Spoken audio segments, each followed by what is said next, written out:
It's voting time. So let's cut through the bullshit.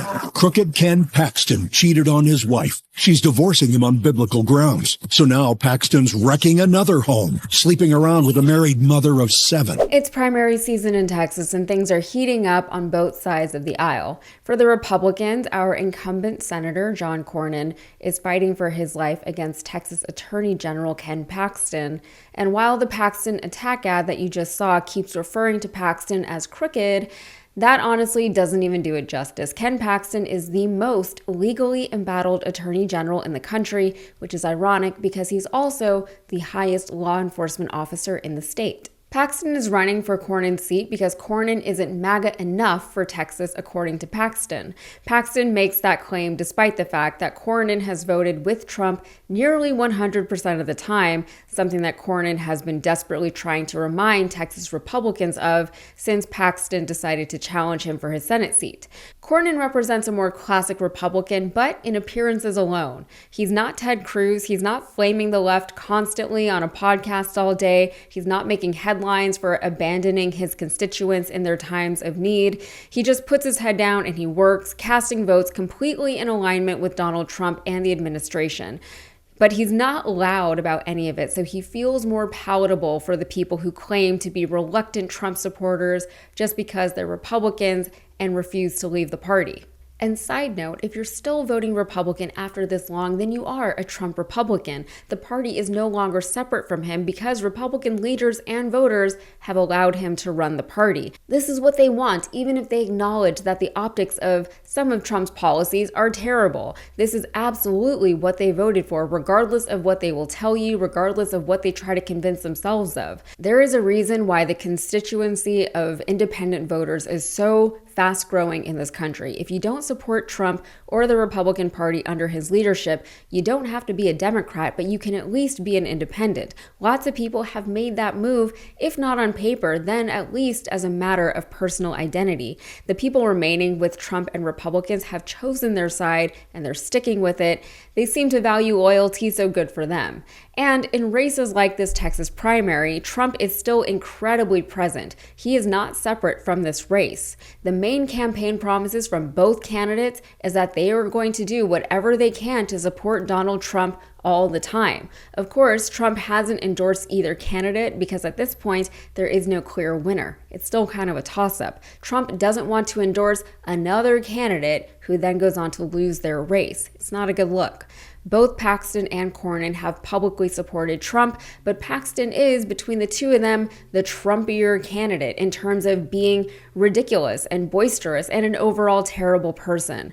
Paxton is so terrible that Texas Republicans even tried to have him removed from office at one point. During the investigation, a dumpster was mysteriously on fire outside of Paxton's office. We will never know why Paxton had a literal dumpster fire outside of his office, but long story short, he was saved at the last minute by our also very Trumpy Lieutenant Governor Dan Patrick. We'll have to see how that works out for or against Paxton in this election, but in the polls, he has been leading over Cornyn. And that alone is interesting considering Cornyn is the incumbent, but as a Texan, it's also more than a little depressing.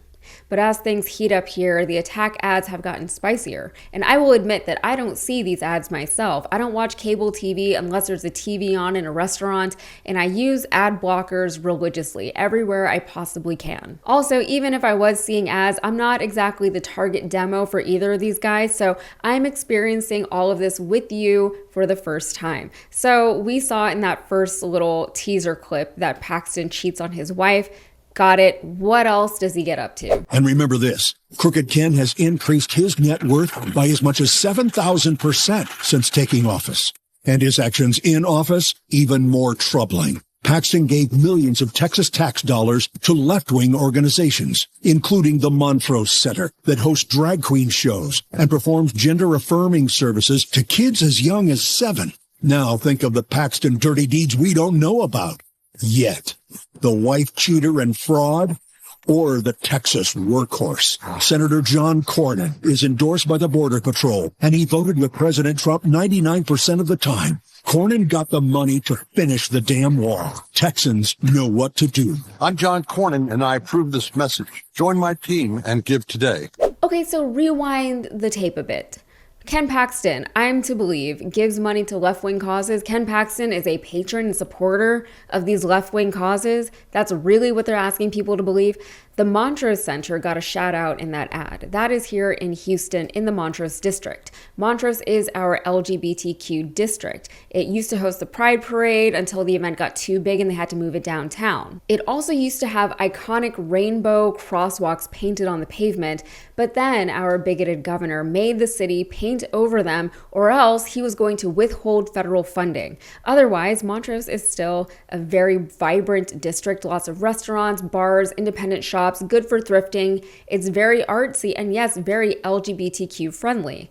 Now it's fighting against gentrification and with that, the erasure of this particular and defining aspect of the community. Moves like this from our state government, like the literal erasure of the rainbow crosswalks, are deliberately not helping. But for Ken Paxton, I wouldn't ever expect to run into him anywhere in Montrose. So what is this ad even talking about? Well, Ken Paxton responded to the accusations lodged against him in his own attack ad against Cornyn. First, John Cornyn lied about President Trump. John Cornyn of Texas told CBS News he simply doesn't think Donald Trump can get elected president. Now Cornyn is lying about Ken Paxton. The truth? As required by law, organizations are reimbursed for costs associated with helping crime victims, including sexual assault survivors. Under Attorney General Ken Paxton's leadership, grants for immigration claims are banned. Texans and President Trump know who really sold out to the left. John Cornyn is losing. That's why he's lying. Texas deserves a senator who will fight illegal immigration, not push for amnesty. It's time to elect Ken Paxton to the U.S. Senate.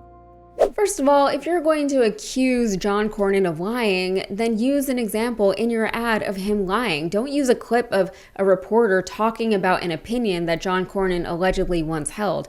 That was a strange choice.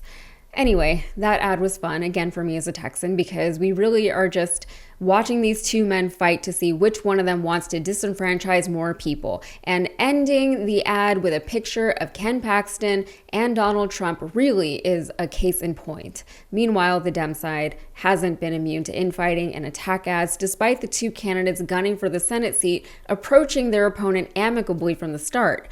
That's kind of a story for another day, but anytime we see two viable candidates running for the same seat, they do eventually tend to attack one another during the race, only to later have to work together toward common cause once one of them wins. For the Dems, James Tallarico and Yasmin Khan, it's particularly disappointing because they're both strong enough candidates and politicians that it would be nice to have both of them somewhere in government representing Texans. And you can say it's just the game of politics, but politics is not a game, or it shouldn't be. People's lives and livelihoods are actually at stake. If candidates really cared about the constituents that they're fighting to represent, and let's be real, that's only one reason why someone would run for office, and it's probably not the top reason.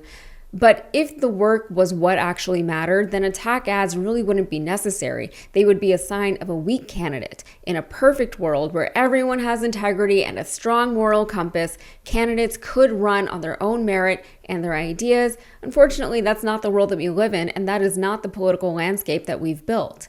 As of me recording this, tomorrow is the last day to vote in the Texas primary. I'm actually going to go vote right after this, so everyone please stay involved, not just at the federal level, but also at your local and state levels. All right, that's it for me. If you got anything out of this, please like the video and subscribe to the channel for more. Thanks.